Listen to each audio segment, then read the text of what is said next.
Welcome back students, welcome back.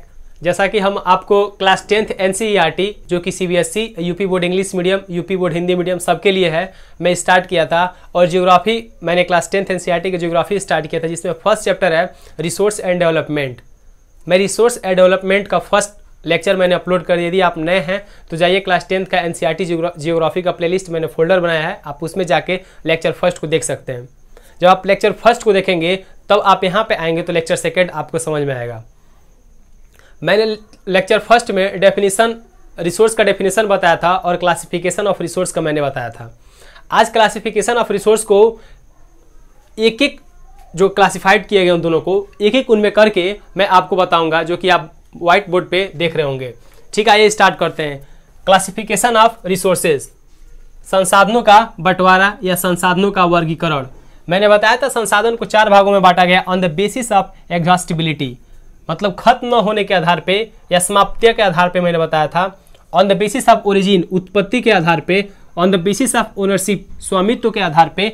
On the basis of state of development, विकास के स्तर के आधार पे मैंने बताया था आपको संसाधनों को पढ़ना है। यानी 4 भागों में हम क्लासिफिकेशन ऑफ रिसोर्स को उसका क्लासिफिकेशन करके हमें पढ़ना है, जिसमें आज मैं आपको फर्स्ट वाला on the basis of exhaustibility, समाप्तता के आधार पे, on the basis of origin, 2 को मैं आज आपको क्लियर कर दूंगा। Rest of third and fourth next lecture में मैं आपको कंप्लीट कर दूंगा। उम्मीद करते हैं आपको लेक्चर अच्छे लग रहे हैं तो प्लीज नोट्स बनाएं, so that you can revise your self while the examination time. परीक्षा के दौरान आप इसे रिवाइज कर सके, इसलिए आप इसे नोट्स बनाना, शॉर्ट नोट्स बनाना न भूलें। आइए स्टार्ट करते हैं। On the basis of exhaustibility, हमारे अर्थ पे जो संसाधन है, आपको लगता होगा ये संसाधन कभी खत्म नहीं हो सकते हैं। कुछ संसाधन ऐसे हमारे अर्थ पे, जब तक अर्थ का नामो निशान रहेगा तब तक वो संसाधन लाइफ टाइम, जब तक धरती रहेगी तब तक वो संसाधन, तब तक वो रिसोर्स रहेंगे। कुछ रिसोर्स ऐसे हैं जो साइंटिस्ट का ऐसा मानना है, एक पीरियड ऑफ टाइम, एक निश्चित समय के बाद वो संसाधन, वो रिसोर्सेस खत्म हो जाएंगे। अब अगेन उन्हें दोबारा हम उसे गेन नहीं कर पाएंगे, दोबारा हम उन्हें प्राप्त नहीं कर पाएंगे। तो उसी के आधार पे जो हमारे अर्थ पे जो संसाधन है, जो रिसोर्सेस हैं, उनके अकॉर्डिंग वो कितने प्रकार के जो रिसोर्सेस हैं जिनको हम अगेन गेन कर सकते हैं या उनको लाइफ टाइम कभी भी गेन नहीं कर सकते हैं, उनके अकॉर्डिंग साइंटिस्ट ने या जियोलॉजिस्ट ने, भूगोलवेत्ताओं ने 2 भागों में बांटा है। पहला है रीन्यूएबल रिसोर्सेज, सेकेंड है non renewable resources. Renewable resources का हिंदी होता है नवीकरणीय संसाधन। नवीकरणीय संसाधन, हिंदी थोड़ा क्लिष्ट है, कॉम्प्लिकेटेड है। नवीकरणीय संसाधन और नॉन रिन्यूएबल में से अनवीकरणीय संसाधन, अनवीकरणीय संसाधन, नॉन रिन्यूएबल एनर्जी के अनवीकरणीय संसाधन। ओके स्टूडेंट्स, तो आज हम पढ़ रहे हैं इसमें रीन्यूएबल रिसोर्सेज क्या होते हैं। व्हाट इज रीन्यूएबल रिसोर्सेज, नवीकरणीय संसाधन क्या होते हैं। Come to the basic level and come to the according to the book, renewable resources are those natural resources which can be used again and again or can be reproduced by the physical, mechanical and chemical process that is called the renewable resources। ऐसे resources जो प्रकृति हैं, प्रकृति द्वारा हमें प्राप्त हुई हैं और अगेन एंड अगेन उसे हम प्राप्त कर सकते हैं, वो कभी खत्म नहीं हो सकती है। एक बार खत्म होगी तो पुनः हम उसे we can get again and again, मतलब वो कभी खत्म ही नहीं होगी। और कैन बी रिप्रोड्यूस, यानी उसको पुनः हम पैदा कर सकते हैं by the help of physical, mechanical और केमिकल प्रोसेस। इन प्रोसेस के जरिए, इन प्रोसेस की मदद से उन रिसोर्सेज को फिर से हम प्राप्त कर सकते हैं।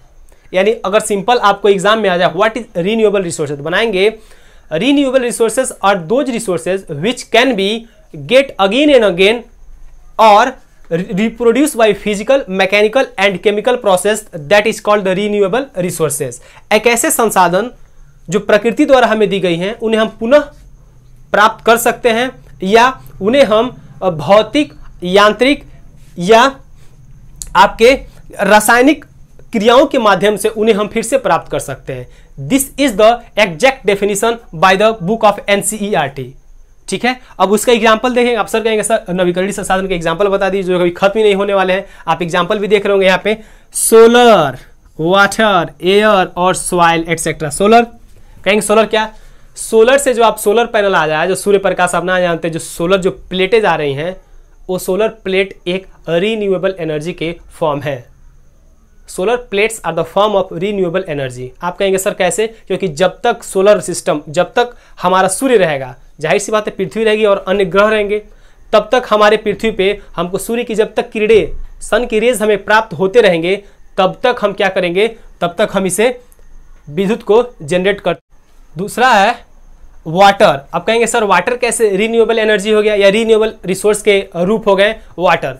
जैसा कि आप इमेज में देख रहे होंगे, जब नदी के पानी के, जब नदी का पानी काफ़ी फ्लो में, काफ़ी स्पीड में जब बहता है, तो कहीं ना कहीं, और जहाँ पे ज़्यादा स्लोप होता है, जहाँ पे ज़्यादा ढाल होता है, उस नदी के पानी को हम उस स्लोप पे, ढाल के पास, वहाँ पे हम एक डैम बनाते हैं। जैसे इमेजेस में आप देख रहे होंगे, उस डैम से जब पानी हम काफ़ी तेज़ गति से जब नीचे गिराते हैं, तो उस तेज़ गति पानी से जो गिरता है, तो उसके नीचे हम टरबाइन लगा देते हैं, और टरबाइन जैसे लगता है तो टरबाइन तेज़ी से घूमता है और उससे हम इलेक्ट्रिसिटी पैदा कर लेते हैं।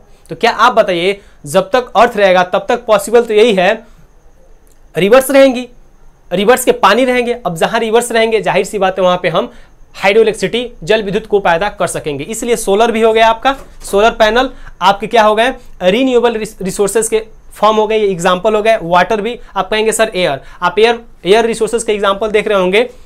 बड़े बड़े टरबाइन, बड़े बड़े जो पत्ती होते हैं, बड़े बड़े जो तमिलनाडु, गुजरात या समुद्री तटी जो कोस्टल रेंज के जितने भी स्टेट हैं, वहाँ पे समुद्र किनारे बड़े बड़े पत्ती वाले लगते हैं, फैन जिसे कह सकते हैं।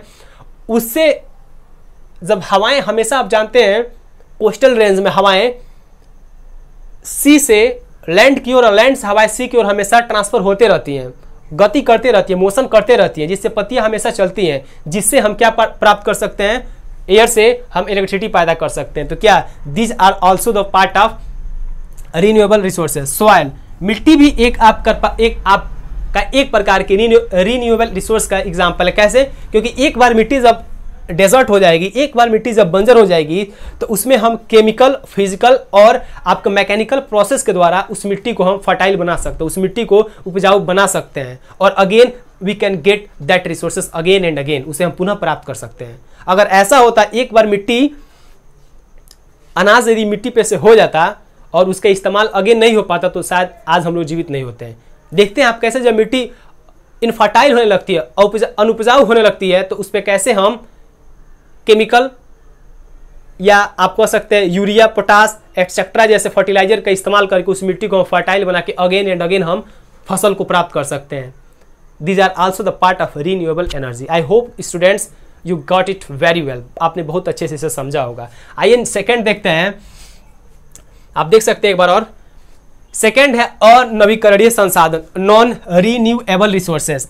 Non renewable resources, non renewable resources are the natural resources that cannot be reproduced at all or reasonable time।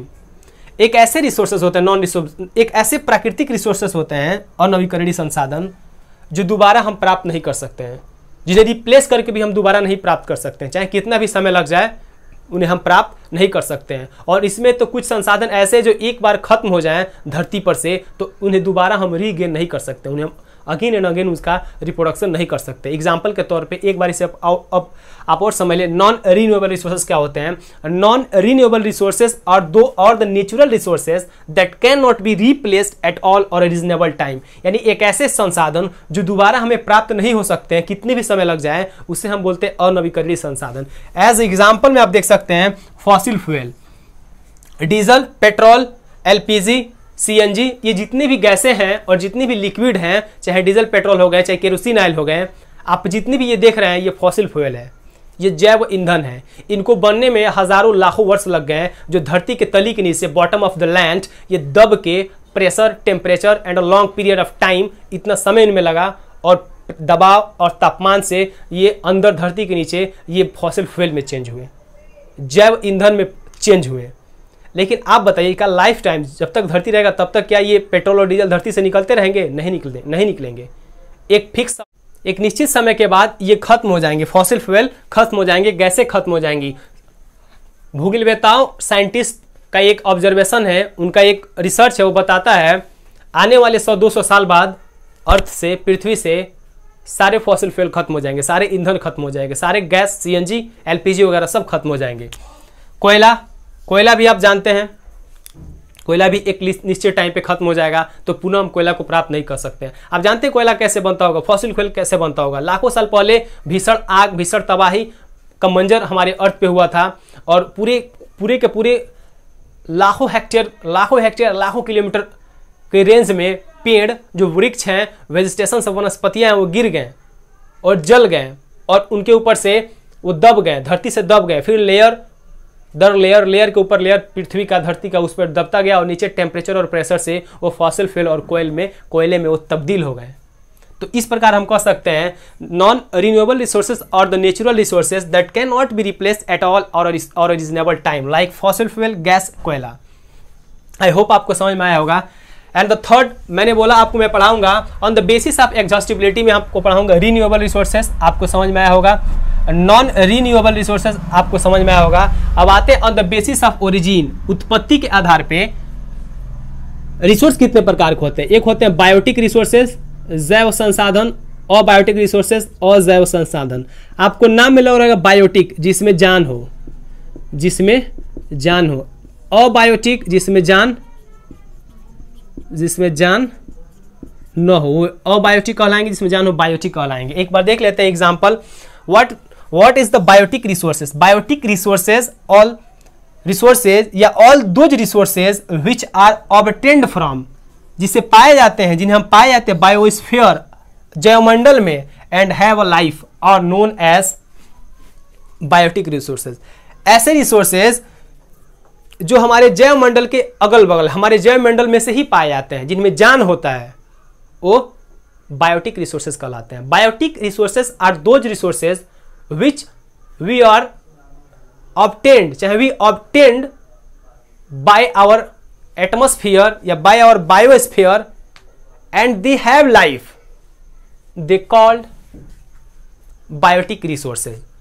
जैव संसाधन, ऐसे संसाधन जिसमें जान होते हैं और हमारे जैवमंडल के अगल बगल, हमारे जैवमंडल में ही उनका अस्तित्व है, वो जैव संसाधन कहलाते हैं, बायोटिक रिसोर्सेज कहलाते हैं। एग्जाम्पल फॉरेस्ट, क्या जंगल में, क्या पेड़ पौधे में जान होती है? जी हाँ होती है। वो क्या है? एक प्रकार के आपके बायोटिक रिसोर्सेज हैं। लाइव स्टॉक, जीव जंतु, पशु आप देख रहे होंगे, वो भी हमारे बायोटिक रिसोर्सेज के एग्जाम्पल है। इंसान, ह्यूमन आबादी, इंसान की जो पॉपुलेशन, वो भी क्या एक बायोटिक रिसोर्सेज है, आप इमेज में देख रहे होंगे। ठीक है, इसका हमने बायोटिक रिसोर्स का अध्ययन कर लिया, हमने स्टडी कर लिया। सेकंड आते abiotic resources. Same abiotic resources all those resources which are composed of non living things are called abiotic resources. ऐसे रिसोर्सेज जिनका निर्माण, जिनका कंपोजिशन ही नॉन लिविंग थिंग से हुआ है, और बायोटिक रिसोर्सेज कहलाते हैं। अब biotic resources is a resource which composed by the non living things that is called a biotic resources. ऐसे रिसोर्सेज जिनका कंपोजिशन नॉन लिविंग थिंग से हुआ है, उन्हें हम ए बायोटिक रिसोर्स कहते हैं। ठीक है, ए बायोटिक रिसोर्स का एग्जांपल लैंड हो गया, वाटर हो गया, सनलाइट हो गया, उसके साथ साथ आपका आयरन हो गया, बॉक्साइट हो गया, एटसेट्रा। नीचे में एक पॉइंट लिखा हूं, जो ए बायोटिक रिसोर्सेज होते हैं वो रिन्यूएबल रिसोर्सेज और नॉन रिन्यूएबल रिसोर्सेज दोनों में आ सकते हैं। जो ए बायोटिक रिसोर्सेज है, एक बार और मैं समझा देता हूं, जो ए बायोटिक रिसोर्सेज हैं वो रिन्यूएबल रिसोर्स और नॉन रिन्यूएबल रिसोर्स में आ सकता है। पूछेंगे सर कैसे? मैंने बताया था रिन्यूएबल में जिन्हें हम पुनः प्राप्त कर सकते हैं। तो क्या सोलर लाइट, क्या वाटर है, इन्हें हम पुनः प्राप्त कर सकते हैं? क्या इनमें जान होती है? सोलर लाइट में, वाटर में, या आपके और वाइंड वाले में जान होती है? नहीं होती है, इसलिए ये बायोटिक रिसोर्स में आ जाएंगे। और रिन्यूएबल रिसोर्स भी है। मैं बताया था नॉन रिन्यूएबल रिसोर्स ऐसे रिसोर्स है जिन्हें पुनः प्राप्त नहीं कर सकते हैं, जैसे कोयला हो गया और आपका फॉसिल फ्यूल हो गया। तो इसमें भी तो जान नहीं होता है, कोयले में भी तो जान नहीं होता है, फॉसिल फ्यूल में भी तो जान नहीं होता है, वो नॉन रिन्यूएबल की श्रेणी में आ जाते हैं, इन्हें पुनः हम प्राप्त भी नहीं कर सकते हैं।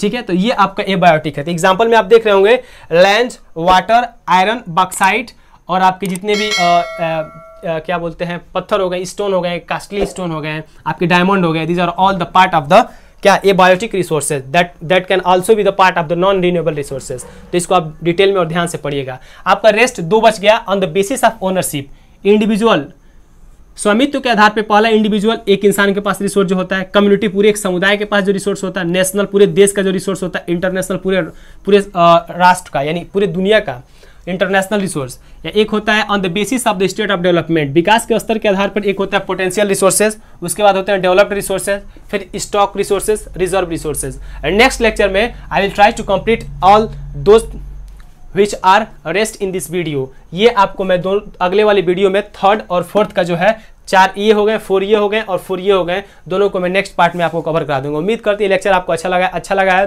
प्लीज़ कमेंट बॉक्स में कमेंट करें हाँ लेक्चर अच्छा लगा है, और आप नोट्स बना रहे हैं तो उसको भी कमेंट करें हम नोट्स बना। देखा मैंने कुछ बच्चे नोट्स बना रहे हैं, उसका मैंने ग्रुप में देखा, वो लोग फोटो खींच के भेजे थे, काफ़ी अच्छा लगा। उम्मीद करते हैं आप सारे लोग बना रहे होंगे, क्योंकि जब इसे आप बनाइए काफ़ी समराइज फॉर्म में मैं आपको दे रहा हूं, तो आप बनाएंगे तो आपकी परीक्षा के दौरान आपको रिवाइज करने में काफ़ी आसानी से आप इसे रिवाइज कर सकते हैं। तो फिर उतना मोटा पोथी पत्रा पढ़ेंगे तो फिर एग्जाम में कैसे होगा। उम्मीद करते हैं आप अच्छे होंगे। प्लीज़ आप अच्छे रहिए और पढ़िए और नोट्स बनाइए। Okay, bye and thank you.